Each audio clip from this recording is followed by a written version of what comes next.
Okay. Is it live? I think it is, but it's still set to private. How do I not get it to be private? That's the question.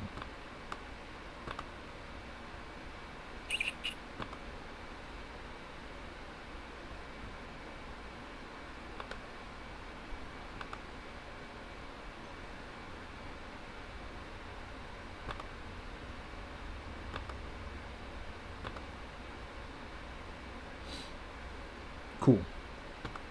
Okay. I think. Maybe?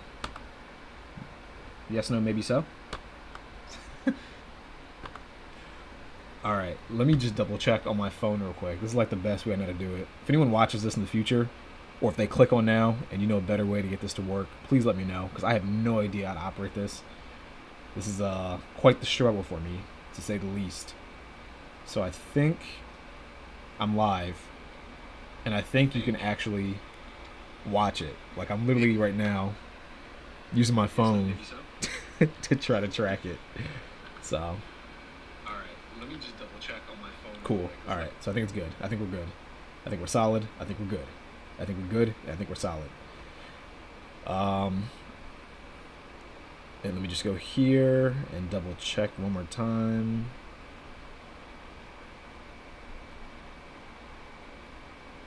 Okay, cool. Yeah, I'm gonna use this to monitor what's going on. So, what is up? What is up? What is up? What is up? I'm doing a live stream, as you can see. Sort of impromptu. I've been trying to get the live stream to work. I'm trying to get into the habit of doing more of these. If you're watching this right now, if you don't know what the overall purpose of this channel is, the ultimate goal is for anyone that watches this to get better tips, strategies, 2 cents, whatever, to live a better life. And I always have this idea called eudaimonia. It's not something I created. It's from Greek philosophy. Give me 1 second. Let me turn this fan down. It's like really loud.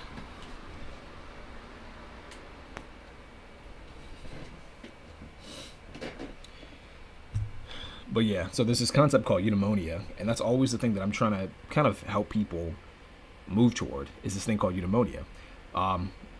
Long story short, you can watch other videos of mine. I go far more into detail about this concept, but it's health, wealth, and relationships. So what I've been thinking about doing lately, and I'm not sure how long this is going to go on. I'm not sure if this is going to be a consistent thing or if this is just an idea that kind of gets put in the discard bin after like a week or a month or a few months. I don't know yet. But my goal is to, like 2 to 3 times a week, probably like 2 times a week, talk about health, wealth, and relationships. And the best way I think I can do it, besides like making actual content, which I will do, but most of my main content is going to be about productivity, self-improvement, things like that. And this falls under self-improvement too. But I think for now, the main core of my content is going to be reactions. And it's going to be a combination of like reactions and my 2 cents about things, of course. I don't want to be like some of these other YouTubers or Twitch people I see that they just watch videos on stream and they give like the most moronic 2 cents, or they give barely any information. I see that a lot. People just stream and they react, but they don't really give their 2 cents, or they don't give like personal experiences or any insights that they've personally come up with. They just say like just generic random things. So that's not my intent. I actually want to give valuable, productive, applicable advice, or at least my 2 cents that you could use and ponder over, if that makes sense. So yeah, like I said, I'm gonna try to like find a bunch of popular videos and just react to them, but not react in the normal sense. Like give my 2 cents. Try to give something productive, some productive feedback or productive output. So that's what I'm doing today. I picked a few videos about relationships. Real quick, the reason why I did relationships today is mainly because if you haven't seen my other videos again, like I've mentioned, I used to do like pickup, and I always say pickup with like a bit of hesitation because it's a cringy sounding thing to say, like to say you did pickup, but that's basically what it was. It was back in the day, back when Neil Strauss was popular, back when people like Mystery were popular. And there was this thing called pickup. Pickup, basically, you try to learn tactics and techniques to go on dates with girls and for most men, sleep with them. But usually in the grand scheme of things, a lot of men just want to have girlfriends, and they are typically low status dudes who can't get girlfriends because they're not high status, and they sort of mimic or learn certain techniques or behaviors to make themselves appear high status, and that's how they ultimately would get girls. So I did that for a bit. So I like listening to different dating and relationship type stuff because I feel like my views on it are a bit more nuanced, especially when like normal people talk about it. Like when I say normal people, I mean just like the general population, because I hear a lot of wacky dating advice that I don't personally agree with. I don't think some of it works well. A lot of it I think doesn't work well, and I feel like a lot of dating coaches and a lot of different people I see like in the red pill space and all these different pills and this feminist stuff, they give their insights but they don't give the why. And I've said this before. I don't say it enough in like videos, but I said it in my books and things like that. To me, why is one of those super important questions that everyone should be asking all the time, and very few people actually ask. No one says why things happen. Like, why do women prefer taller men? Why do men prefer curvier women that aren't overweight? Why do we eat sugar? And that's not about dating, of course, but that's just a general why question that people don't ask. So I try to also address the whys when they do come up. So I'm going to react to a few of these. And another real quick story. I know I'm going to get into the video, I swear. Another thing that prompted me to do the relationship stuff first is I'm in this group on Facebook. I don't want to put the name of the group out. It's a public group. Anyone can join. It's a local group to Northern Virginia. And there was a big conversation in one of the posts about dating, modern dating. And the whole group is for people in their like 20s and 30s. And it was fascinating to me to see how many people struggle with dating and to see just some of the wacky advice and some of the wacky opinions people have about how to like date. So I gave my 2 cents. Some of the people in the group thought it was interesting advice, thought it was good advice. They said thank you. They appreciated it. But yeah, so that's kind of why I want to get into this. I'll probably share some more stories as this goes on. Hopefully they don't like take this down, because I know YouTube is like weird about reacting to videos. Like, I don't understand their policies, because I've seen some channels like they react, but their reacting is like them just watching the video and they give no input, they give no constructive feedback or anything like worth saying. They just say, oh wow, that's awesome, or that's so cool, and that's their reaction, and YouTube doesn't restrict that. But the other day I was doing a test live stream. It was an accidental test live stream because it was meant to be a real live stream and it didn't record and there was no audio, so we're going to call it a test live stream. I was doing a live stream and it was unlisted, and YouTube like flagged it, and they were saying like, oh well, you're watching the video, so we're going to take the video down because it violates fair use, which to me is the weirdest thing, because I was literally doing what I'm doing now, which is talking probably too much during the video. So I don't know. I don't understand their policies. I feel like YouTube has selective policies, but we're going to just try our best here to get through the videos as best as possible, and hopefully you enjoy the content. So first video we're going to start with, it's Anna Akana. Pretty popular YouTuber. I've been watching her. I don't watch her like religiously, of course. I see her videos pop up from time to time, and she has a video called The Best Piece of Dating Advice. So we're going to check that out and see what her advice is. Give my 2 cents. So recently, I was agonizing over a crush. He hasn't texted me in a week, but his Venmo transaction history seems to indicate that he's really busy eating pizza with his friends. And I feel like that's so obsessive. Like, you have a crush and you just sit there and you're just like looking at their Venmo transaction history to see what they're up to. It's a little bit stalkerish, but you know, to each their own. A friend of mine, who clearly took pity on the pathetic rationalizations she was witnessing, sat me down and said, you know, my mom had the best piece of dating advice about how to tell if someone likes you or not. Yeah? Is it in his Venmo transaction history? No. How often he... Also, I'm going to be pausing it a lot. Last time when I did my test stream, I didn't pause a lot. I kind of like listened to a bunch and then gave my input. I'm going to pause it mostly because I don't want YouTube to flag it. And I feel like if I go too long without saying anything, they count that as like a violation of fair use, or I don't know. It's stupid. But I'm going to do that. And I'm also kind of monitoring my stream on my phone right now just to make sure like nothing slows down or everything looks good. So yeah, if I pause a lot, That's why. Don't hate me. Initiates text. I made a chart. No, if they like you, you'll know. And if they don't, you'll be confused. Well, yeah, I'm sorry.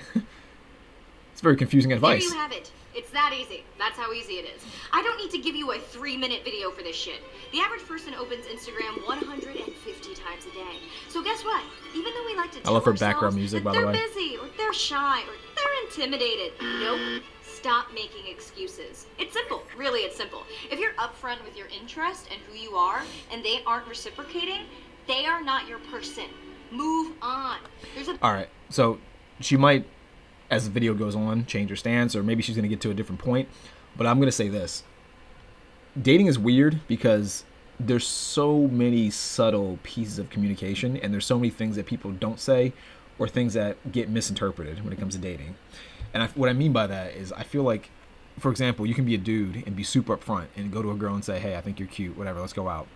And she might say, sure. You'll set up the date, and she might bail on you, or she'll ghost on you, or flake, or whatever. And you as a guy sit there and go, what the hell? Like, she said yes, and then she didn't show up. So does she not like me? Is she busy? Is she shy? And this is just like one thing that can happen. But that lack of communication right there, or that also lack of interpretation, is where the confusion comes from, in my personal opinion. So I think the idea of saying, like, if the person, like, it should be, like, it's obvious, or if the person likes you, then, you know, they make it clear, or if they don't put the time in, it's, I don't know. It's just, I feel like that's the issue with dating, is that it's so unclear. You can say one thing and mean something else, and one person can say something, they can mean that thing that they're saying, but the recipient can misinterpret what they're saying or what they're doing, and that's where the complication comes in. So maybe she'll change her stance, or we'll see where the video goes, but I think that's kind of where the complexity of dating comes from. It's just understanding what the other person's saying versus what they're doing versus what they intend. So hopefully that all made sense. A billion other fish in the sea, but there's also a lot of trash. Oh, there's a lot of trash.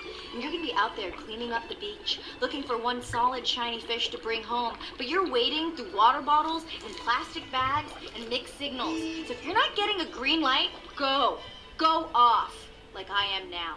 Also, I'm doing my first headline show on July 24th at the Moroccan Lounge in downtown LA. If you're interested, tickets are in the description below, as well as a VIP upgrade package that comes with a meet and greet, early show and soundcheck access, and a merch item. Interesting. But finally, thank you to Squarespace. All right, so that was a interesting video. I don't think that's great advice at all. Yeah, for the exact reason I said earlier. Dating, the part that gets complicated is the misunderstandings. And it's really hard to get into this. I don't want to get super deep into this because it's the first video, and I don't want to make this like an hour-long ramble. But when I first started learning about dating stuff, I think one of the biggest things that make it more complicated is that men and women just think about things differently. Like, men and women talk different, and they communicate very different, and they interpret things very different. So that in itself makes dating difficult, because you as a guy might have a very straightforward, very forward-thinking, very, what's a good word for it? It is what it is type mentality, and you might communicate that perfectly the way you intend to communicate that. And just because I think sometimes women are a bit more subtle, they're a bit more covert with their communication, where I think men are a bit more overt with their communication, your overt style of communication counters her covert style of communication, and that's where the confusion comes in. Because you're saying one thing, you're saying like, hey, I think you're cute. She's not used to that super overt level of communication, so she's thinking like, is this a trick? Is he a playboy? Is he trying to like trick me? Is he trying to trap me? What's going on? Like, I don't understand what he's trying to say. And as a guy, you're like, literally what I said is exactly what I meant. I think you're cute. And she's like, but does he though? Now she's overthinking it. That's where it's so complicated at that point. And I don't think it has to be, but I think the first step is just understanding that men and women think different by default. I mean, of course, I know some people, if they watch this, they're gonna go in the comments, well, I don't think that. I've had that happen before. I had a video in the past where I was talking about something about dating. I'm trying to remember the exact tip I gave. It was something like, I don't remember. I think I was talking about like size. Like men typically like, or women typically like a man that's relatively in shape, and the dad bod thing is more of a myth, or it's a misunderstanding of what a dad bod is, something like that. And one girl commented, oh, I remember what it was. It was about being needy. I said most women don't like needy men. For most women, it's a bit of a turnoff. And the key word is most, not all, but most. I truly think most women are turned off by needy men. And someone said in the comments, my husband, when I first met him, was super needy, and that's what made me fall in love with him. Which, personally, I think that's a lie. I don't think that's true at all. I think he probably wasn't very needy, or she just wasn't very high quality, and this is me being honest, the best she could do. But I truly think if you were really being needy, and needy in the way that I think most people interpret needy, like always wanting something from you, she wouldn't have dated him. She would have dated someone else. So I think she's lying. I think she's just trying to like be kind of like a polarity responder. Like I want to say something that's in opposition to what this guy's saying, just to be seen or be heard. I think that's what she was doing. I don't think she's being genuine with her comment. But yeah, I think that idea as I think it stands. Before I start rambling, I think men and women kind of see the world very different, and I think you have to kind of, on both parties, men and women, I think men need to see the world through a female lens more often, and I think women should put more effort into seeing the world from a male perspective more often. And I think if more people do that, you kind of bridge that gap between the difference in male and female communication. And I think more issues would be solved if more men and women attempted to do that. But the issue is that most men and women don't attempt to do that, which is why we have these issues that we currently have today. But yeah, interesting video. I don't really agree. I'm going to see some of the comments really fast because I'm curious to see what other people said.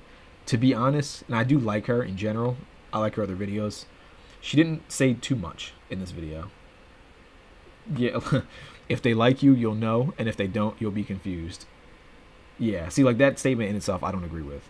Because your interpretation could make you confused. Someone could say they like you and just be overt. And you might not know if they're being overt or if they're trying to be like tricky or they're joking, and that in itself is confusing. My dad said something similar. If they're interested, they will make meeting / hanging out a priority. If they're interested but busy, they will propose a reschedule / alternate. If they're not interested, you will feel like you're doing 100% of the work / initiating. Don't waste too much time going out of your way. Yeah, I mean, in general, I agree on that. I have noticed over the years, because I once thought this to be true, where people will reschedule or make like alternate times. I think there's varying degrees of interest for just a variety of different reasons. I think some people, like, as a guy, I think you can meet a girl and she might be an 8 interested, but she never schedules anything. That is not her default way of like handling life. She doesn't schedule her life. She just wings it. And I think a lot of girls are like that. Not all. I won't even say most, although I kind of do believe it's probably most, but a lot. The idea of her following up to reschedule with you, I think with an 8 level of interest, because maybe she hasn't gone on the date yet. Maybe she met you like at a bar or something, but she hasn't actually gone on a date. She doesn't know you, and she has a lot of options. I don't know. I think as the guy, you might have to just follow up with her. There's other things I would suggest kind of on a case-by-case basis, but the idea that they will just reschedule if they're interested, I think is somewhat true, but also somewhat false. I think some people just aren't used to planning their lives that efficiently. Hopefully that makes sense. So like the idea of someone rescheduling, I think is something that some people just don't do in general in their lives. They wait for other people. They're more passive about their lives. They wait for other people to do that for them or to them. They're not the ones who initiate stuff like that. So, and I'm not saying that's a good or bad thing. If someone doesn't reschedule with you, or, you know, if they don't make time to see you, some people might say, well, if they don't make time, then they're not worth it. Maybe. I think it depends. You know, some people genuinely are busy and some people just don't think about it. So it might be on you to communicate that to them, like, hey, do you want to like hang out? And they might be like, oh, you know what, I do. I'm so sorry. I'm just busy. I'm like distracted by like A, B, and C. And this is what's going on in my life right now. I've had a tough month or a tough year. And you're like number 4, not because I don't care about you or because I don't like you, just because Top 3 is like, I'm gonna be bankrupt soon, I'm getting kicked out of my house soon, my mom just like got sick. Things that are genuinely more important than you in the grand scheme of things. So you might not make that top 3 list, which is totally fine. I wouldn't take it personally. So yeah, I don't know. I that whole thing of like, what'd they say? If they're interested, they'll make meeting or hanging out a priority. Maybe. Some people just have more important things in life going on besides going on dates. So, all right, next video. Let's see. Next video is why dating today is nearly impossible. And it's a bit long. It's like 14 minutes. So I'm not going to watch the whole thing. I'm probably just going to skip around. But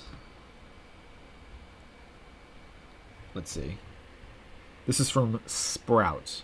Never seen him, never watched his channel, but he popped up. So we'll see what he's got to say.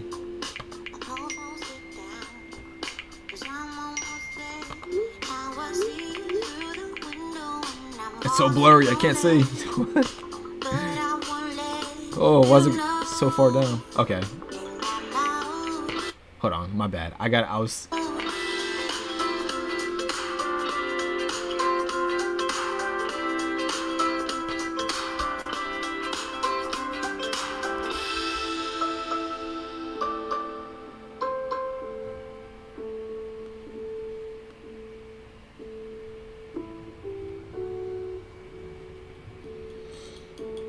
This dude's videos are super like cinematic.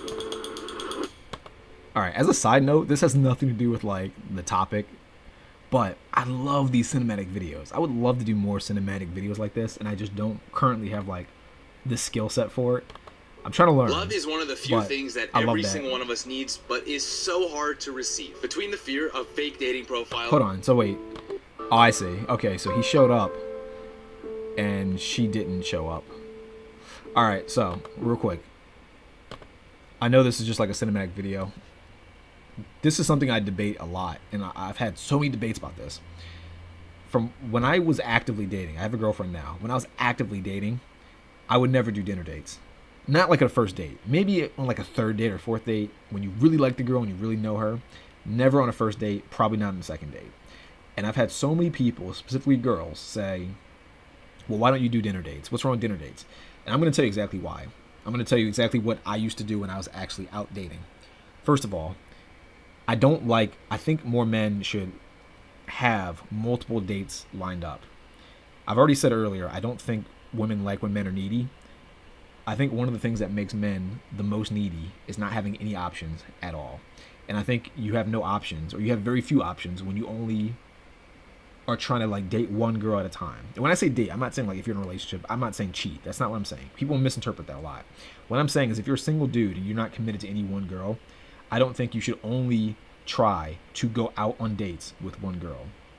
So if you're on Instagram, for example, and that's how you mainly meet girls, and you slide in some girl's DM and you say, hey, let's go on a date. She says yes. Don't make her the only girl you're doing that with. Even if she says yes, still have like 5 other girls you're doing that with. And I know that sounds extreme, but I think that's the best way to avoid being needy. And I think that's the best way to kind of manage your time. Because I've learned, just my personal experience, when you go out and try to like date a lot, you're going to meet a lot of girls that are flaky. You're going to meet a lot of girls that are fickle. You're going to meet a lot of girls that you just don't like. Like, they might be attractive, and then you like talk to them for like 10 minutes, and you're like, oh, she's kind of annoying. She just talks about herself. She has no interest in anything else besides like reality TV or just garbage that's not really like interesting. And to each their own. Some dudes might like that. For me personally, I didn't like that. So, and also, quick side note, if you're not used to dating, you might not know what you actually like. And I feel like a lot of dudes are in that box where they think they like something, but it's only because they're seeing like the ideal version of it in their heads. Like, back when I was in college, there was this girl I met on like Tinder, and she checked the boxes for me from a physical level. Like, physically, she looked like my type in every way. And a lot of things, we had a lot in common. Like, she liked horror movies and stuff like that. Just like a really cool, down-to-earth girl. I have, to this day, nothing against her. But then when I hung out with her more, I was like, oh, well, she does smoke like cigarettes. She smokes a lot of weed. She does like hookah a lot, which I wasn't a big fan of. I don't like girls that smoke cigarettes or like smoke weed. It's just not really, it's a bit off-putting to me. Some of her mannerisms I didn't quite like. She just seemed like a really like the kind of girl that always wanted to be single and would put you as the guy in that box where anything she did was cool, but you weren't allowed to do certain things. So for example, like if you were dating with her, and we never got like super serious, but if we were serious, I could see her being the type of girl that would go out and have like a lot of guy friends, and you as the guy would be like, I don't feel comfortable with you having those guy friends, and she'd kind of be like, you're being controlling. Does that make sense? So she kind of came off like that. I didn't particularly like that, and I kept meeting girls who on the surface looked like my type, like her, but then when you got to meet them, they all had like very similar like quirks about them, and then you realize like the girls, it's almost like when you see like a chick that's like a goth chick, and if you're into goth chicks, like physically into goth chicks, you might realize that like some of those goth chicks might also just have like weird views of themselves, which is why they're goth chicks. And because they have these views of themselves, like they might be eternally depressed or something. And I'm not saying this is true. I don't know. I've never like dated a goth chick. I'm just saying they might have like a certain view of themselves. And you're like, well, I don't like depressed chicks, but I like the way goth chicks look. You're kind of shooting yourself in the foot if you keep chasing goth chicks, because the thing that makes them goth is that they might be depressed. Hopefully that makes sense. So I say that because I think a lot of guys have a type in their head, and they think that they see the physical part of the girl and say she's my type, but they neglect the personality traits that might make her look that way in the first place. Hopefully that makes sense. It's like because there's two parts of it. There's the way a girl looks, and there's the way a girl acts. So just my 2 cents on that. But yeah, so going back to what I was saying earlier, have multiple dates lined up. Don't do dinner. I do not like the idea of dinner. I had a debate recently about dinner dates. The reason why I don't like dinner dates, one, I like dates that you can bail out of. And people up here bail, and they're like, bail? That sounds mean. You might meet a girl, like I said, she might be annoying. Let's be blunt about it. She might be annoying. You might want to get out of there. So if it's a dinner date, you can't leave quickly, because dinner's going to take at least like 35 minutes. You got to sit down. You got to wait for the waiter to come over. The waiter's got to come back and take your order. Then you got to eat your food, which might be awkward in itself, depending on like what you eat or how you eat. Then you got to like make conversation until the waiter comes back with the check.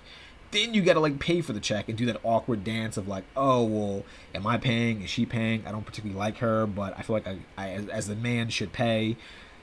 You avoid all that by just getting coffee.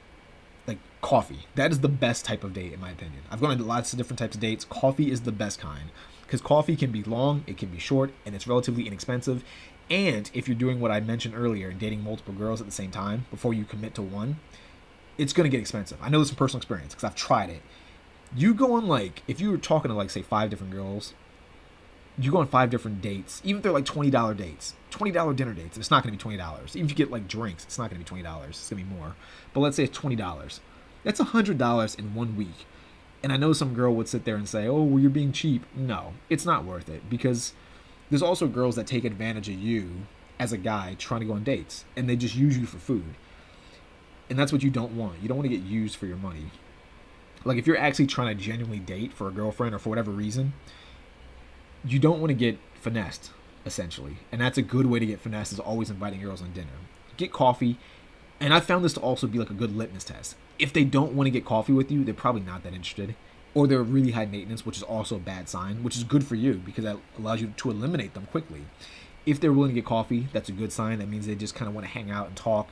There's not a lot of high expectations. It's not too formal. It's not too like high stakes, which is to me the best kind of date. Last thing that comes to mind, this dude waited way too long. In my personal experience, when I went on dates, I do not wait very long for dates. And it depends. Obviously depends. I've met some girls where they're late, but they call or they text and they say like, I'm running like 15 minutes behind. Is that cool? That's totally fine. If I show up to a date and the girl is like 10 minutes late, 2 things will happen. One, I'm bailing and I'm not going to tell her. I'm just going to leave. Because I think that's disrespectful and rude. Second thing, and this is the thing I did a lot more frequently, I would bring work. I'd bring like backup work. So like back in college, I was doing this thing called College Conqueror. I'm not going to get into College Conqueror what it was. It was a little business, like a side business I had. I was doing College Conqueror. And if a girl didn't show up to a date, I already had, like, as a backup plan in my planner, stuff for College Conqueror that I needed to do, like create content, do research, read some articles, whatever. I had backup. So I'd go get coffee, and if she didn't show up, I'd be like, cool, because I got my laptop, my book bag, and I'm prepared to work. Before she even shows up, I'm already working, so I don't have to even cut my concentration. She either shows up and I stop working to, like, give her my attention, or she doesn't show up and I don't break my attention and I keep working. Either way, it's a win-win. So I don't know. The idea of me is, I think the idea of, like, a guy showing up to a date and just sitting there and waiting for her and being disappointed, I don't think that's a good strategy. I don't like to put myself in a mindset where I can lose. And I think that's a good way to set yourself up for failure, because I've learned that a lot of girls are just flaky. And I'm not even saying that it's a bad thing for girls. I'm just saying, like, some girls get nervous. I understand that. Some girls are just bad with time management. I totally understand that. And this is not just a girl thing. This is a people thing. People are bad with time management. People get nervous. But in this case, we're talking about girls specifically. I just don't want to I wouldn't put myself in a position to fail or to lose or to feel some kind of unnecessary negativity. So, before the video even begins, this is where I think this guy's going wrong.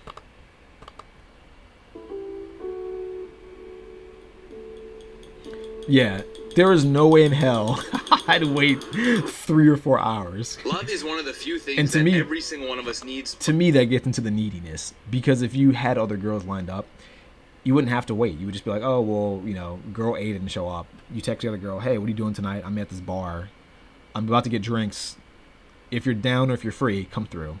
And you make it so that way. It's not like, I would personally, like, do that invitation, not in the way, like, I think some guys would say, like, oh, if you want to come, then we can meet up. I would just say, I'm going. If you want to join me while I'm already there, cool. If not, I'm going to be there regardless and have fun no matter what you say.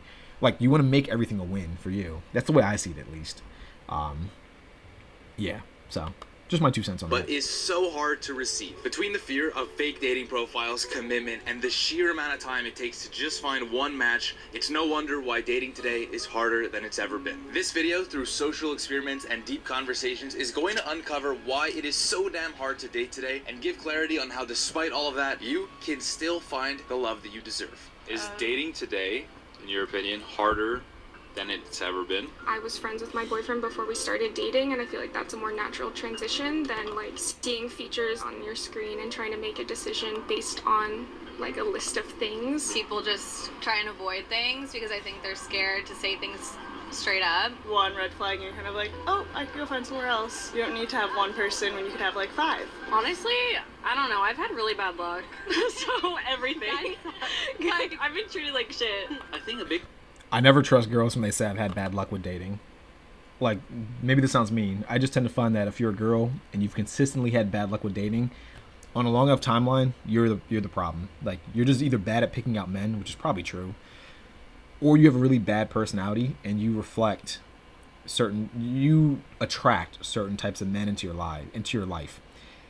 And that's why you have bad luck with dating. It's because you haven't developed your personality enough where you can attract high quality people to you. So, just my 2 cents on that. Big part of it is because of social media. People see a lot, they exposed to a lot. They're always looking for better. Everyone is always looking for the best thing, and they always think something else is around the corner, and you almost have too much access to too many people. So when it comes to dating, the biggest problem that I've noticed from everyone's answers seems to be social media. Yeah, I think social media definitely screwed a lot of dating stuff up for people. I don't take social media seriously. Like, I do from the perspective of I want to do business stuff on it, and I think in general networking through social media is a great thing. I think when it comes to dating and when you see people's profile and look at the lives they're living, I do not take any of that seriously. I understand that a lot of people fake their lives. I understand that a lot of stuff on social media is complete bullshit. I don't take it seriously, and I think if more people stop taking social media seriously, a lot of problems would be eliminated. Also, I think a lot of people date with the intent to have the perfect partner. And I think that logic in itself is completely 100% foolish. My general philosophy with dating is 80% logic, 20% emotion. I think the best thing to do is you can have your list, but be realistic about the list. and be realistic about how much the things on that list correspond to the future that you want to have. And I think me saying that in itself, most people can't even really take that advice because most people don't know what they want out of their future. So that's where the issue starts. And this goes into like much greater advice, I think, more so for men than women, but definitely for women too. I think most people should just not try to actively live their lives to find the perfect partner. I think most people should just have goals in mind that they want to accomplish, and they accomplish the goals, and they pick a partner that helps them get to the goal faster or more efficiently, or make that end result much more enjoyable. But I think the core mindset should be, I'm going to get to the goal, or at least I'm going to be in pursuit of this goal regardless. I think that's a healthier mindset, and I think that keeps people from being set up for failure. And it helps you kind of figure out what you're looking for too.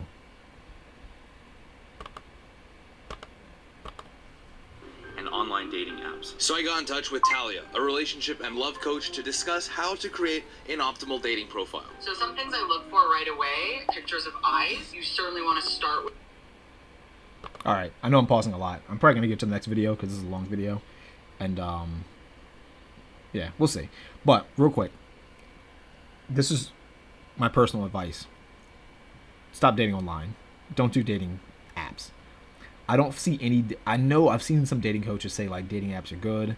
I know that there's like strategies and tips and techniques and all this stuff that dating apps you can use to increase your chances. I personally have friends that have found great success on dating apps. Not that many, like less than a handful. I do not think dating apps are great. The only dating app I would give you that's a good dating app is probably Instagram. And even that, I would say, is probably more work than it's worth in the grand scheme of things.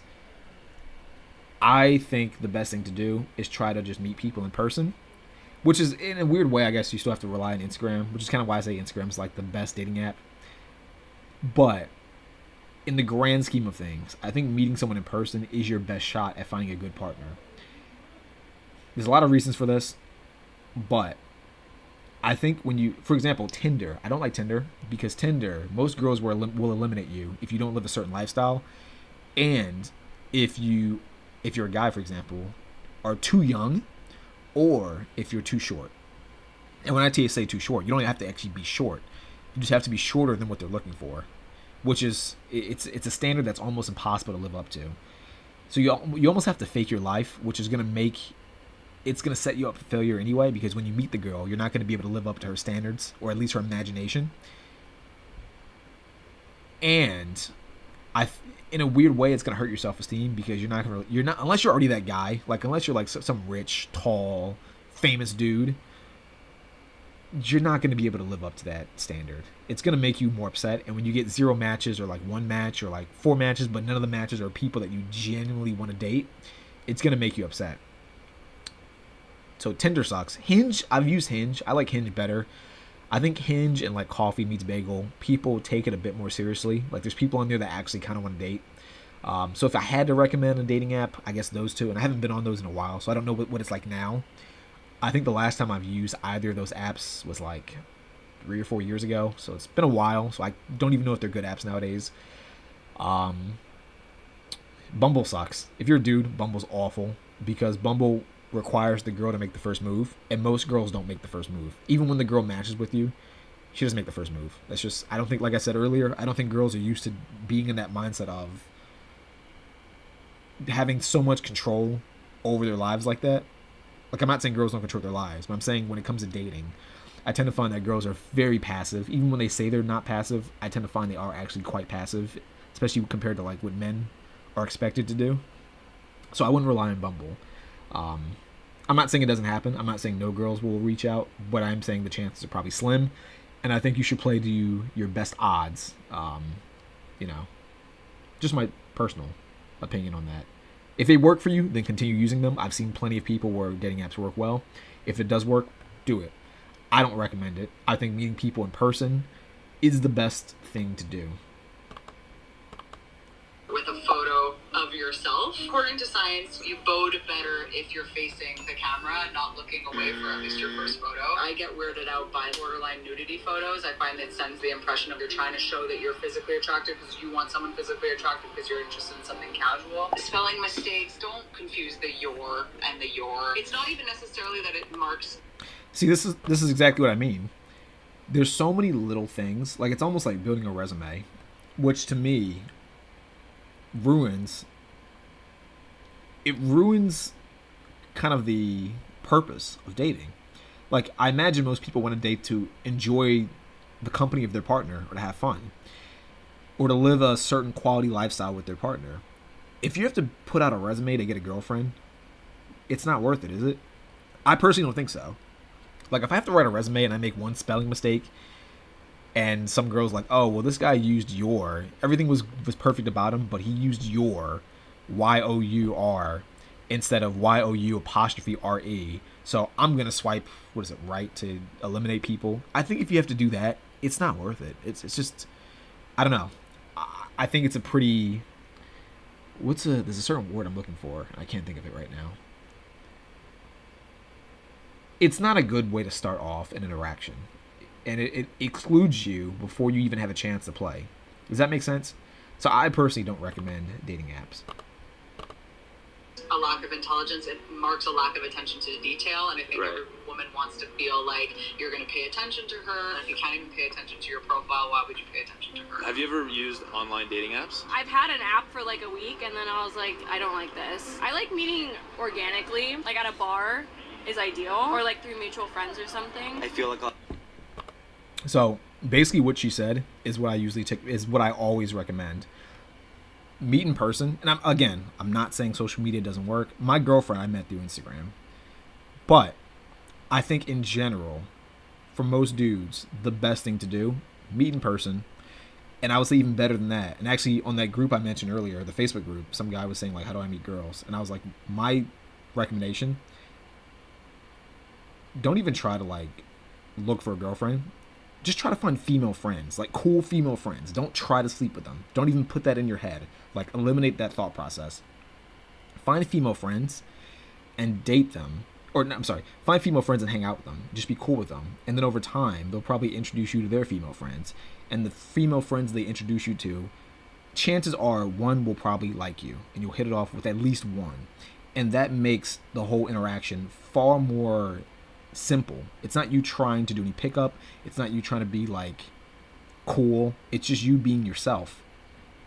And by you being yourself, you find a girl who is most naturally, I guess, attuned. Is that a word? Attuned to who you are personally. So I think that's probably the better piece of advice and the better thing to do, rather than try to like swipe on apps and try to customize your like photos to get like the best angles and hire a professional photographer and rent a car and try to find these like cool places. I'm not saying those things aren't good to do in general. I think they can be used strategically, and I think if you really want to go through that effort, feel free, go through with it. But I think in the grand scheme of things, when it comes to dating, I think a lot of dating kind of gets ruined because people do that stuff. Like if you're a dude and let's say, for example, you're a dude, you're 5'8", you live a very normal lifestyle, nothing remarkable. You work at like Starbucks, let's say. Nothing wrong with Starbucks. I love Starbucks, great coffee. But let's say you work at Starbucks and you don't particularly like your job, and most people probably don't find your job all that exciting. No one really thinks a barista is like that exciting as far as an occupation. But you're a barista, or baristo, I don't know. What's the male version of a barista? You put on Tinder that you're 6 feet tall, even though you're 5'8". You get a professional photographer to take all these cool shots at these cool places that you've never actually been, or that you've been for like a second, but you don't really frequent, so you don't really live this lifestyle that you're trying to market. And maybe the photographer photoshops all of your photos so you look more attractive than you really are in real life. When you finally meet a girl that does swipe, I guess left, or whatever the one way for swiping to say they like you, when they do swipe you, they're going to meet you, and you're not going to be the person that you marketed yourself to be in your photos. So the relationship probably won't last that long. Unless you have a really good personality and maybe you can pull her in and charm her, which you probably can't. Because if you're going through all this effort, you probably don't have a great personality, because if you had a great personality, you could probably just meet people in real life. if you're going through all that extra hassle and effort, it's not going to last anyway. So why go through the effort in the first place? Why not just make your... The goal should just be to get a better personality and to meet people organically in real life and let the organic relationship flourish or blossom into something that's more sustainable and better for you in the long run. So hopefully that makes sense. A lot of the people on these apps can't really meet my standards, especially within the gay community. We love to judge people. One of those days I was like, oh, let me just go in there, and this guy messaged me and he was saying, oh yeah, you're cute, da da da, and then he goes like, oh, I like super masculine guys, and I was like, okay, well, that's really weird. Like, I don't think I'm feminine, I don't think I'm masculine, I'm just me. How are you gonna say that you don't like feminine guys if you haven't even met me? So do you think it's a good or bad thing overall? It feels like a little like nook or cranny if you're like really busy. Like, I don't drink, so after work, how am I gonna like meet someone? It's apparent that the lack of nonverbal communication and Again, this goes back to what I'm saying. You don't have to drink. If you find you can't meet people, you should just have goals and hobbies. And as you're doing the goals and hobbies, you'll probably naturally just meet people. Like, if you're the kind of person and you say you don't drink, but you play like dodgeball, you find a local dodgeball club, chances are if you're a girl or guy, you're going to find another guy or girl in that dodgeball club that, guess what? They like dodgeball. So now you have something in common, and now you can connect. And now you can take, and even if you don't date them, you can be friends with them. And they probably know more people that like dodgeball, or at least something else that you have in common. And then by you just being a normal person and having an organic relationship with that person, that can lead to you actually meeting someone that checks more of your boxes. To me, that just makes the most sense. in today's dating world is what is primarily causing this fear of commitment and this inability to appreciate the person in front of you. But was the dating world always like that? Well, for better or worse, here's an example of what it used to look like. You do realize that the last time I went on a date was like 1999? That's when I was born. What was it like to date back then? Well, you picked a spot and you just showed up and waited. Back then, it was like all about getting a phone number, you know, on a napkin. It's like, I got her digits! It was so exciting. Now you guys just like swipe left, right, and you know, you can make stuff happen. Is that a good or bad thing, though? I don't know. Certain things might be more superficial. You might kind of judge like, hey, what's going on in the world by everything you see in your feed, but people probably just post like, you know, happy moments, like the sunny days, not maybe like the rainy days where we have a harder time. One way to see it is like you have different tools and different ways you can go about it, and so go about leverage them and find what works best for you. Did you ever get ghosted? Ghosted? Ooh, that did not exist back then. Really? No, that would be like a really awful thing to do. There was something called social connections back then, you know? So if dating... There we go. There we go.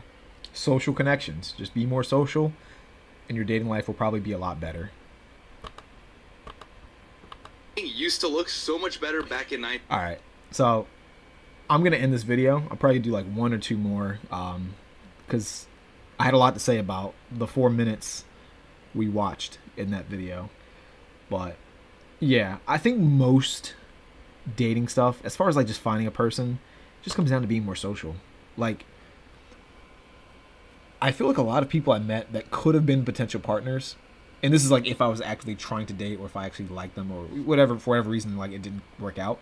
But if I were actually trying to find a partner, one of the easiest things I think to do would just be to be more social, like meet more people and be the person that's doing more things, like throwing more events, having more parties, inviting people to more things.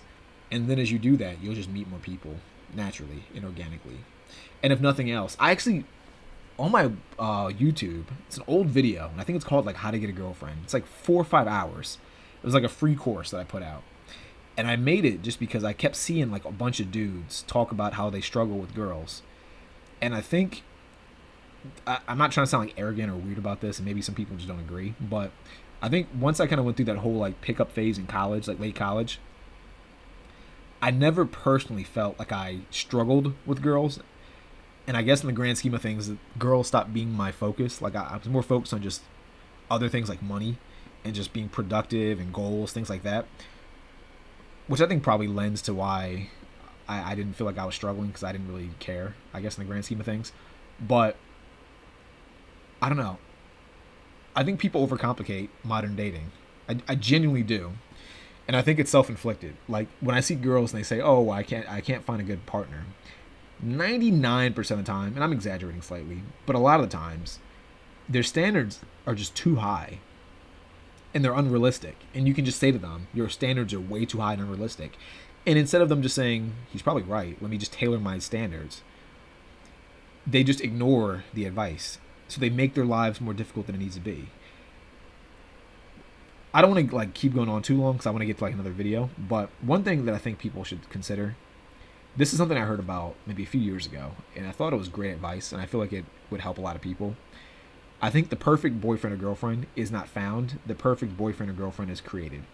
And what I think that means, the way I always interpreted that advice, is you find a partner that checks off most of the essential boxes from a value perspective.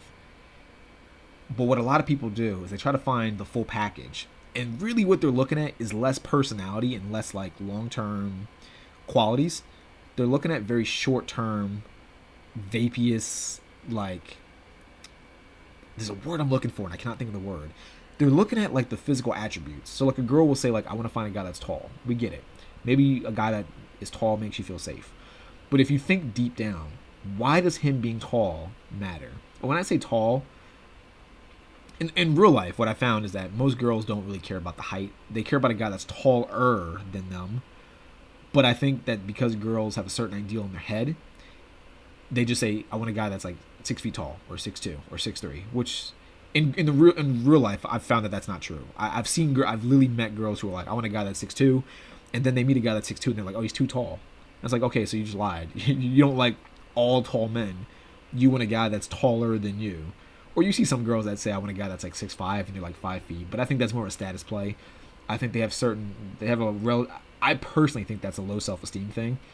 And they're looking for the 6'5" guy because he's so rare and he's so scarce that if they get that guy, it's like validation to them. Like, oh, I landed a 6'5" guy. Even though I think most guys would say like being 6'5" in itself or being tall in itself doesn't mean much. Because you can be a low quality dude that's tall and you can be a high quality dude that's short.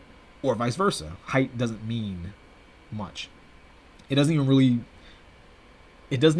like demonstrate how a guy thinks about himself. I've met tons of dudes who are like 6'2", and they're like, I'm short, and they want to be taller, so they have an insecurity about their height. And I met dudes that are short, like 5'7" or 5'6", and they're like, yeah, I'm cool with my height. I like my height, and they're super secure about their height.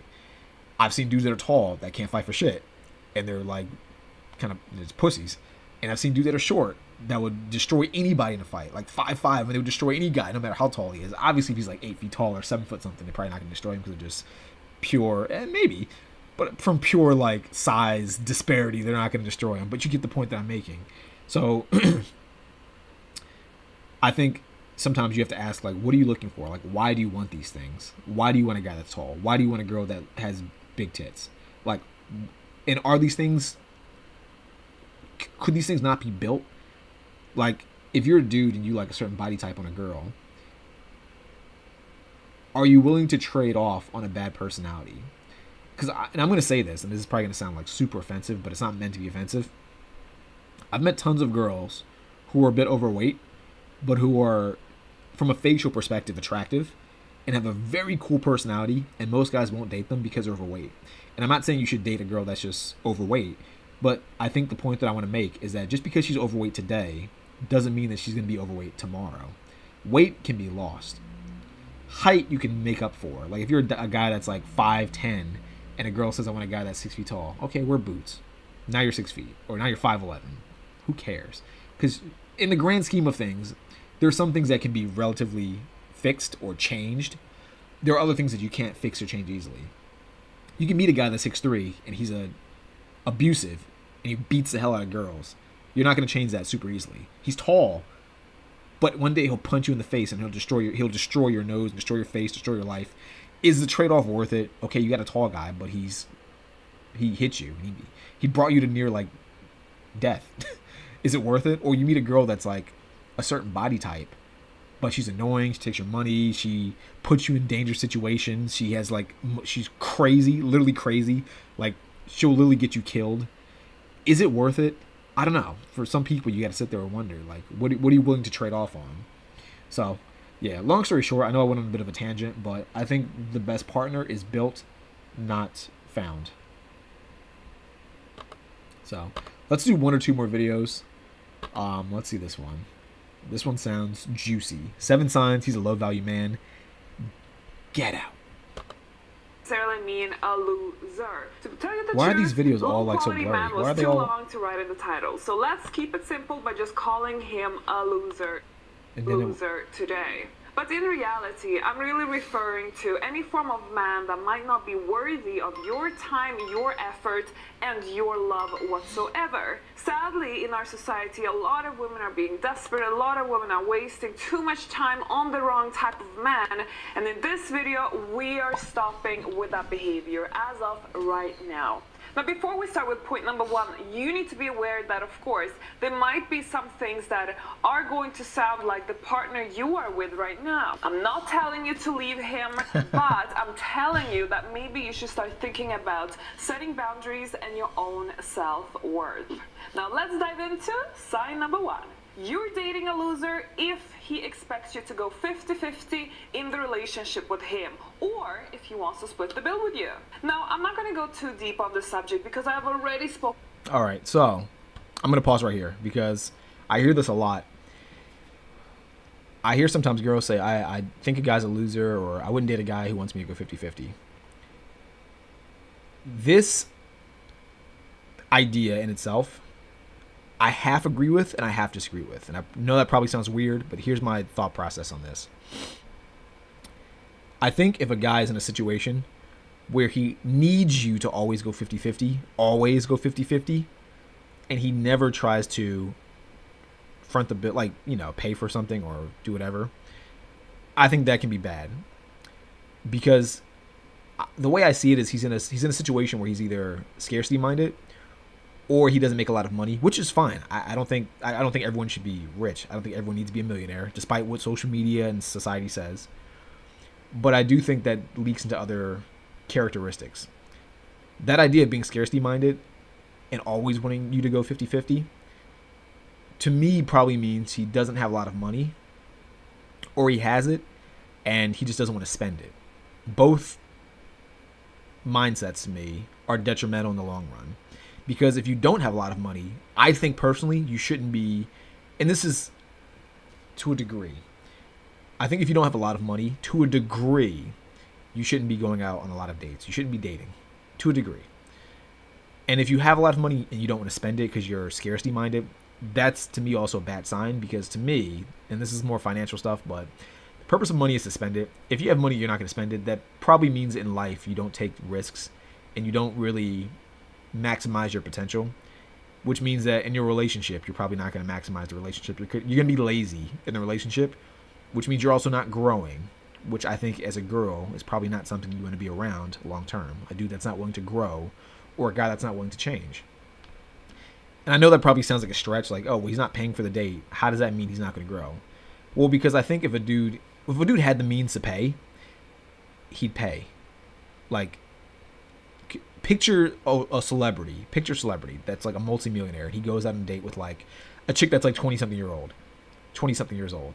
Do you really think he's going to sit there and go, hey, Emily, who's 24, even though I'm like 30 years old and I'm like a multimillionaire, we got to go 50-50 on this super expensive bill? No, he's going to pay because he wants to feel like he wants to feel masculine in himself, and probably paying will make him feel that way. So he's not going to let her pay. Maybe she'll offer to pay, and maybe he'll fight her, and maybe he'll give in and let her pay. But that's different because he's letting her pay when his intent was to pay for the full thing. So if he has the money, he's probably going to pay. If he doesn't have the money, if he has the money, he would just let her pay. So I don't know. I think this whole I think you have to be careful. To me, there's like, what's a good way to put it? The way some people behave, I have an idea. I have a thought process that the way you do everything is how you do anything. I said that backwards. The way you do anything is the way you do everything. And I feel like you can kind of get an idea of how people are in the grand scheme of their lives by just looking at the little things they do.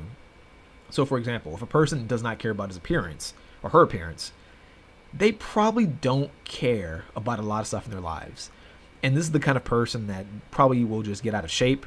It's the kind of person that's probably lazy. It's a person that doesn't want much out of life. There's a trickle-down effect. Or say, for example, take the opposite.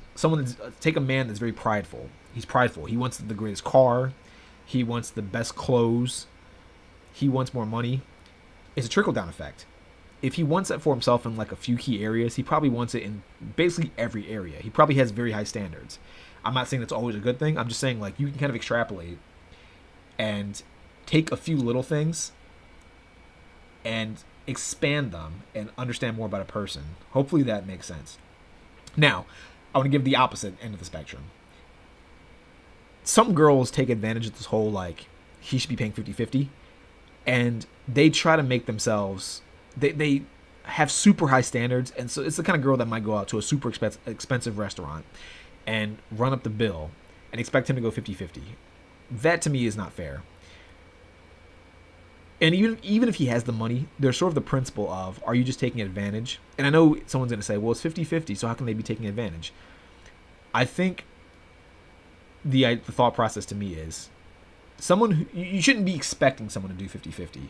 Like, I think as a girl in the modern era, if you're kind of in you can't be in the mindset of, we're all equals, while also being in the mindset of, we should be splitting things, or we should always, be doing I'm saying this terribly. I'm saying this horribly, but I think in the grand scheme of things, I guess to shorten things up, some girls take advantage of the whole 50-50. And I think if you're going into relationships or to dating or whatever with that mindset that he's a bad guy because he wants to do 50-50, I think you're gonna kind of set yourself up for failure. It's kind of it's kind of the short version of what I'm trying to say. Also, one more thing. Just because he doesn't do 50-50 financially, or just because he has a certain standard financially, there's also the question of, what are you doing in every other aspect of life? Like, some dudes might say, well, I want 50-50 financially, but actually, let's continue the video, because I don't want to harp on this one point for too long. Focus so much on this subject on my channel, why I believe men should pay more than women in a relationship. But this is all bound to the fact that society is not equal for men and women. First of all, we are not 100% equals, and we can never become equals simply because biologically we are not built equally, okay? Men have a certain advantage, biologically speaking, than women. Whilst women, because we are the caretakers, we're the ones who carry the child, etc., we might never have the same equal opportunity to make the same career, to make the same amount of money, etc. Plus, as you know, that I 1000% disagree with. I think the idea that you as a man should pay for everything because women can't make as much money to you, as much money as you, I think is flawed logic. I'd actually argue that more women nowadays make more than men in general. More women go to college. I think in general, and this is going to be controversial, I think women can make money more easily than men can in virtually every single field, for a variety of reasons. If anyone is curious in the future, I'm certainly willing to get into it, but I think the idea that a girl can't make as much money as men is not true at all. Plus, I also think in the grand scheme of things too, a lot of men are willing to do things for women. You can be a girl in a relationship and other men still want to pay for you and they still want to do things for you, which men don't get that same benefit. So I think the idea of saying that men should pay because men have more access to money is effectively what you're saying is false, because it's not true. Men don't have more access to money. So by her logic, I think more women should pay, but let's continue and see what she says. Oops. On the job market, women tend to earn less than men, on average. It's just a sad reality, even though, of course, things are changing. But not only that, women also have different types of expenses than men, simply because they are women. We actually have to spend more to keep ourselves attractive, and of course, we are attractive because men want us to be. All right, so now we're going to get into, I think this video is going to be a big debate-heavy video, so bear with me. This idea that women spend more money to be more attractive for men, I slightly agree with, but I mostly disagree with. And I'm going to say this because a lot of women, I think, use that excuse to justify basically having men pay for them, or having men do things for them. So they'll say, for example, they go out to a bar. Well, I think men should pay for my drink because I look attractive for men. But if you were to ask a lot of women, why do you get attractive? They would say, I do it for myself. Which I think is fine. You can do it for yourself. But if you do it for yourself, then no man should ever be expected to pay for it. Correct? I think that's the way I see it.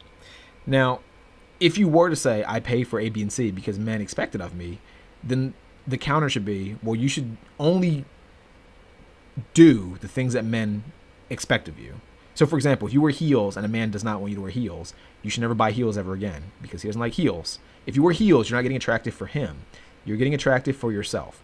If you wear makeup a certain way that he does not like, you're not getting attractive for him. You're getting attractive for yourself. If your hair is styled in a way that he doesn't particularly like, you're getting attractive for yourself. You're not getting attractive for him. And therefore, he should not be expected to pay for any of the things that he doesn't personally like. Which, I think that leads to a slippery slope. Because if any girl agreed to that, then to that extent, the guy has full control over everything she wears and everything she does. If he's paying for her, she needs to have her hair styled a certain way. Only the way he likes it to be, because he's paying for it. Which means that it should always be styled that way. If she's saying, well, I do it for you, it's like, well, you should always do it this way then if it's for me. Otherwise, it's not for me. So that gets to a slippery slope. I don't agree with that logic. I think that's foolish logic. I think that's a bad justification for trying to say that men should just pay for things. And I kind of mentioned this earlier. I was trying to get to it. I was kind of like stumbling. But in the modern day, some of those excuses don't work very well because some women think they get paid less. I argue women get paid more than men. But even if it was 50-50, it's still 50-50. So women should just be expected to pay their half, if that's the case. In every situation.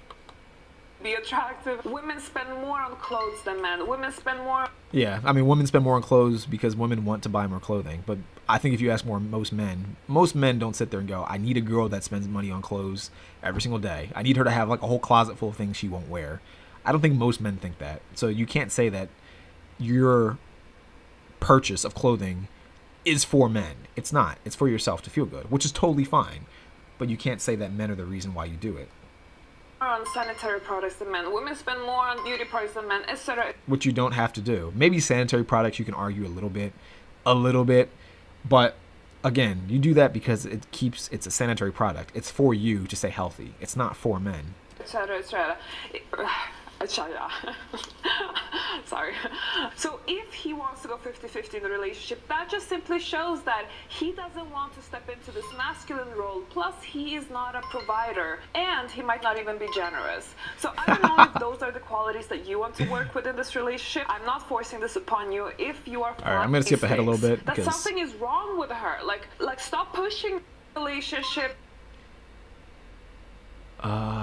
Sign number 2, if he makes you feel inappropriate, if you want a commitment. Okay. I think in general, I'll agree on that. I'm not going to go too deep into what she means by that, but I think obviously if you want a commitment as a girl and he doesn't want a commitment, you should probably not stick around because why would you?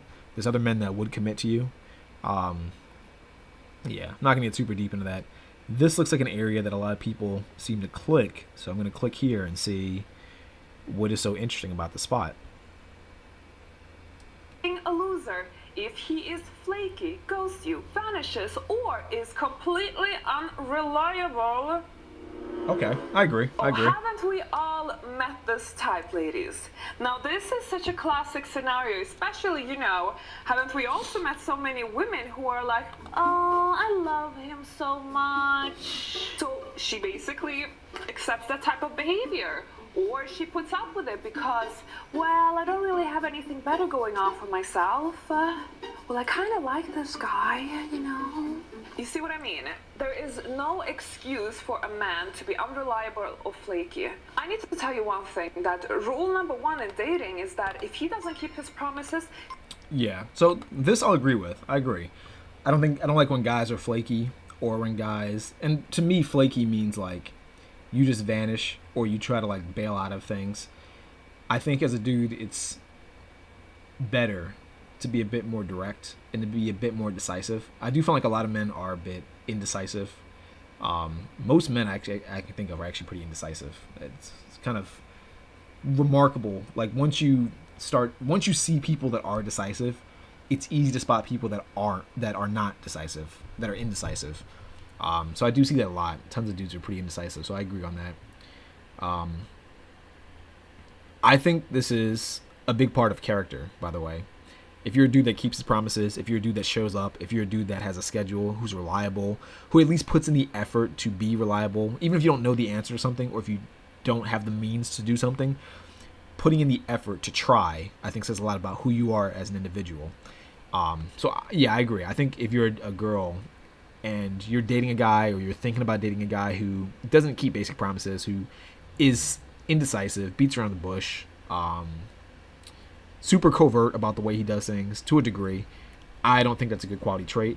I wouldn't call him a loser, but in the grand scheme of things, I would say that's something to keep your eyes open for and to be on the lookout for. If he's unreliable, if he ghosts you, then one time, okay, things happen. Second time, bye.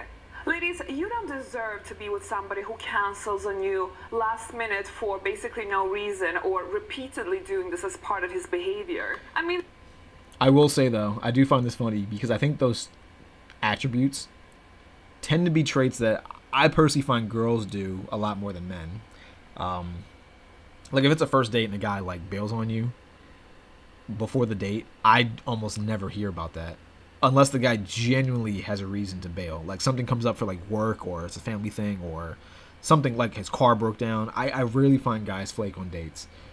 Because I think in general, a guy probably just wouldn't set up a date. Because he's probably the one setting the date up. He probably just wouldn't set the date up if he didn't like you that much. So this is one of those situations where I think if he does flake, a girl can take a little bit more initiative and say like, why did you flake? Like, what happened? And he's probably gonna be honest in general. I can't imagine too many dudes who are like, oh, I flaked because I just didn't want to talk to her, and, you know, it's what it is. Like I said, some dudes might flake, but they might have intended to say something, but they just forgot because maybe they're just busy. And like I mentioned earlier, stuff comes up, and sometimes dating is not your highest priority in life. Sometimes more important things actually exist. So if you're a girl watching this, just follow up and say, what happened? It's that simple. And more often than not, I think the guy will just say, like, you know, my car broke down and I was embarrassed to tell you, so I didn't show up. Or my car broke down and I was worried about it all day and I forgot about the date because I was more concerned about getting my car fixed and I had to pay like $7,000 for this transmission or something like that, or a brand new engine. And you were the last thing on my mind at 10 p.m. when I finally resolved this issue after like 6 hours and all of my money. So yeah, a simple follow-up and just saying like what happened, I think fixes a lot of this. And if it's, I mean, the other situation I can think of where a guy might flake is if he hooks up with a girl and bangs the chick and he just bounces. I think if that happens, that's on her. I know that sounds controversial, but that's because I think she probably let him sleep with her too quickly. Or she didn't let him sleep with, maybe she didn't sleep with him and he bounced because he figured she wasn't going to put out. Which is a good thing, I guess, because if you don't want to put out, then you just got rid of a guy that just wanted to sleep with you. So it's a win-win. Or I guess it's a win-lose, because if you did hook up with him and you liked him and he bounced, then you shouldn't have given it up that easily, in my personal opinion. I know that sounds like controversial, but I think that's the truth. there are so many examples that I think we all have been through with flaking. I'm gonna do one more. She's got 7 signs, and this is getting a bit long, so let's do one more. If he starts manipulating you, I saw that in the that time you saved your ads. That date you let. Yeah, definitely don't date people that manipulate you. But manipulation is a weird concept, because I feel like a lot of people call things manipulation that are not manipulation. So, I don't know. It's one of those things where manipulation kind of has its own... what manipulation truly is open to interpretation these days, from what I've seen. Here it is. You. Once you understand that, you know what? I need to set some boundaries in this relationship. I need to reclaim some unfairnesses that has been going on. So he starts saying that you're materialistic, you're the B word, you're a gold digger, Or who knows, maybe he says, be quiet, woman. Who do you think you are? Sit down or go to... All right, that sounds personal. She listed like 3 things that have to do with money. You're materialistic. 2 things. The B word, I don't think men should call women the B word. Obviously, if it's like a joke and he's referencing something, or if he's being like super jokey about it, you know, it is what it is. I think you have to kind of base your reaction on who the guy is and how, you know, the way he talks. But I don't particularly think men should call women that word. I think that's a bit offensive. But you also have to be the kind of woman that doesn't call yourself that word. So if you call yourself that, then you're opening the gates to him calling you that. My 2 cents. But if he's calling you a gold digger and materialistic, part of me wants to say like she probably just comes off as that. So that might be a personal issue. You might actually just be materialistic or a gold digger. I'm not saying it can't happen. I just find it, I'd be hard pressed to find a guy who calls you a gold digger because once in a while you ask for a gift, or once in a while you want to go out somewhere. Chances are he's calling you a gold digger because you expect him to pay for everything, and it's expensive stuff, and he might have money and he might be used to people treating him that way. So he's probably like, oh, you're a gold digger. You don't care about me because you don't actually ask me questions about myself or talk to me as an individual. You just want things from me, which in that case you probably are a gold digger. I'm not saying she is, but that sounded oddly personal. Out of all the things one could call manipulation, she listed 2 things that are financial and 1 thing that was just a straight insult. To the kitchen, go back to your place. I mean, truly, you might think that I'm joking right now, but there are many men like that. I think it is a warning sign. If a man is... I wouldn't call those manipulation, though. That's just someone being offensive. Like, that'd be like you're out at a bar and you see another dude and some guy calls you a pussy. Is that manipulation if some guy calls you a pussy? No, it's just him being offensive. He's trying to insult you. It's not manipulation. Reacting aggressively once you start setting fair boundaries. And when I say fair boundaries, because I know that it's hard to understand in the beginning, am I doing the right thing? Am I being too selfish now myself? Is this fair or not? But you really need to trust the situation, and you of course can take some advice from your... So I'm going to say this because she said fair, and this goes back to what I said at the very beginning of this video. You have to kind of get into the head of the other person. Like, if you're a guy, you have to kind of think about how a girl views reality. And if you're a girl, you have to think about how guys view reality. And I find that some people, they say like, oh, well, I'm doing this and what I'm giving up is fair. When in reality, it's not fair at all, because you're asking a lot from the guy based on his personal perspective and what he as a man lives through. And what you're giving up is very little. And you think it's a lot, but it's not. It's very little. And what you're asking him to give up is a lot. And you think it's a little, or maybe you don't want to admit that it's actually a lot. So that's where the fairness comes in. And I think that's where actively learning about the opposite sex plays a major role in this. So, yeah, I tend to find that happens a lot where, like, you see, like, a dude, and I feel like it happens a lot more with girls than guys, where girls might set a boundary and they have an expectation of a guy and they don't understand, like, what they're asking is a lot. Like, I'm trying to think of one. Like, if you're a girl and you say to a boyfriend or a guy that you want to be a boyfriend, you're never allowed to go out with your male friends. That might not sound like a lot, because maybe as a girl you might like that comfort of being at home. But for a guy, that might be it's a big trade-off, because he might not enjoy the things that you enjoy. He might not need that same comfort that you do when you sit at home all day. Or he might not want to just snuggle up like you do. So for you, it seems like a little bit of a trade-off, where for him it's a big trade-off. So you have to kind of, the way you kind of resolve that is seeing things from his point of view, or vice versa. If you're a guy setting a certain boundary and asking for a trade-off from her, you have to see from their point of view and actively weigh what you find, kind of actively weigh the things that you value versus the things that they might value. And then, of course, the way to easily resolve this is to simply just ask and say, like, you know, how important is this thing to you? And they'll probably just tell you.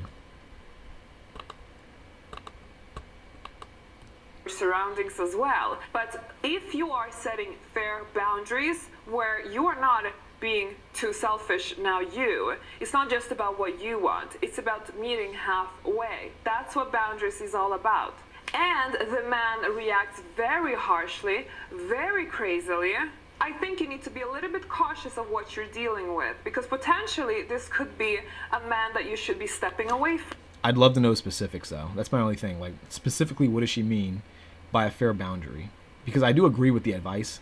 I just sense that in reality, it's not a fair boundary. It's going to be something that, I don't know her personally, but I sense for her, it's something that benefits her immensely and something that hurts him as immensely as it benefits her, which is probably why he wouldn't find it a fair transaction. It's not a fair balance, but in her mind, she thinks it's a fair balance. In his mind, he's like, no, it's stupid. Why would I do that? There are men who are just narcissistic, selfish, True. or too defensive, or lack ability to do any form of change within themselves. True. Now, I don't know if that's worth to build a future with. So I that agree. could potentially be a situation where you have to choose yourself and choose your own needs first. Because believe me, there are men who are willing to meet you halfway, who are fine with certain boundaries. All right. Yeah. I mean, I feel like in general, half the stuff I agree with. I would say like 80% of the stuff she's said so far, at least, and the few segments I've watched, I agree with. Yeah, I think there's a lot of good advice out there. I think the execution is the hard part. Like, it's easy to say, set boundaries, but how do we set the boundaries? What qualifies as a fair boundary? I think the execution is the hard part, and I think people should go deeper into specifics, myself included. But yeah, very interesting dating advice. I'll probably do another one of these next week, at least on this topic. I'll probably do more streams this week on money, which I love talking about, and maybe some health and fitness stuff. Maybe not. I'm not sure yet. But yeah, if you're watching this, if you like the video, like hit the like button. Helps the algorithm, helps my channel grow, and be sure to share this with anyone that might get some value out of it. And until then, I'll see you in the next